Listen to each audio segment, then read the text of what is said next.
47 में बंटवारे के वक्त हमें हक था पाकिस्तान जाने का, आपको नहीं था। हमें हक था, लेकिन हमारे अजदाद ने यह तय किया कि यह वतन हमारा है। हमारे अजदाद की कब्रें हैं यहां, हमारे बुजुर्गों के मज़ारात हैं यहां। जामा मस्जिद है दिल्ली की, ताजमहल है, किले हैं, हमारे बुजुर्गों की यादें हैं, और यही आज धरोहर है हमारे भारत की। वही लोग गद्दार हो गए, उन्हीं का नाम लेकर सड़कों पर मारा जाने लगा। हम अपनी मर्जी से रुके थे, हमें किसी ने जबरदस्ती नहीं रोका था। जो अपनी मर्जी से रुके उनके लिए आज ही सदन में यह कहा गया कि जो वंदे मातरम नहीं कहेगा उसे भारत में रहने का अधिकार नहीं होगा। बहस वंदे मातरम की नहीं है। मेरी बात तो सुन लें आप, मेरी बात सुन लें, हो सकता है आपको शर्मिंदगी हो। बात वंदे मातरम की नहीं है मान्यवर। अगर कानून की बात करूं तो सुप्रीम कोर्ट कहता है कि वंदे मातरम के लिए मजबूर नहीं किया जा सकता, सबसे बड़ी अदालत वो भी है।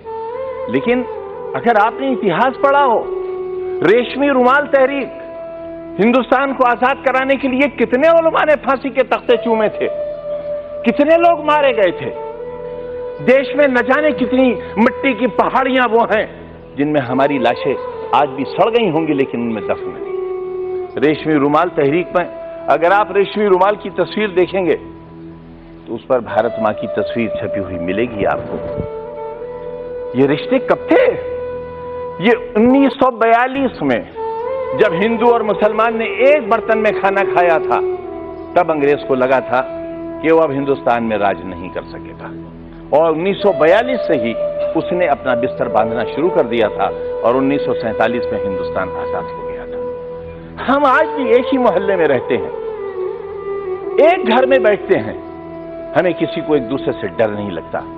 लेकिन जब हम चुनी हुई संस्थाओं में आते हैं, जब वोट जैसी चीज हमारा मुकद्दर बनने वाली होती है, तब इंसानियत के सारे रिश्ते हमारे टूट जाते हैं। मानिए, इससे देश बहुत कमजोर हो रहा है, इससे हम बहुत कुछ खो रहे हैं। आप मुझे मजबूर तो नहीं करेंगे? मैं आपसे ये कब कह रहा हूं कलमा पढ़िए आप? मैंने आपसे कब कहा? मैंने आपसे कब कहा कि कुरान की आयतें पढ़ी जाएं? यहां ये लोकतंत्र का मंदिर है, ये संविधान का मंदिर है। जो चाहे कहे, अगर मैं कहूं तो आप रोक नहीं सकते, और मैं न कहूं तो आप मुझसे जबरदस्ती नहीं कर सकते। और अगर आप जबरदस्ती कर सकते हैं तो कहिए, आप कहिए कि जबरदस्ती कहना होगा।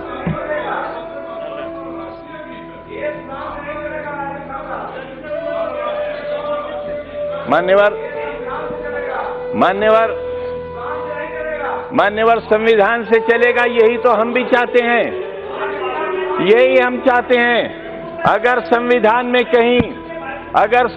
में कहीं किसी मजहबी किताब का कोई श्लोक, कोई आयत पढ़ने के लिए कहा गया हो, मैं सबसे पहला व्यक्ति हूंगा जो इस हुक्म पर नतमस्तक करूंगा। मानो संविधान को। मैं भी यही कह रहा हूं, हमें संविधान को मानना चाहिए, और जो लोग संविधान को नहीं मानेंगे वो देश के साथ अच्छा नहीं करेंगे, क्योंकि ये देश बहरहाल सबका है। पूरा जिस्म हाथों से बना हुआ नहीं है, पूरा जिस्म पैरों से बना हुआ नहीं है।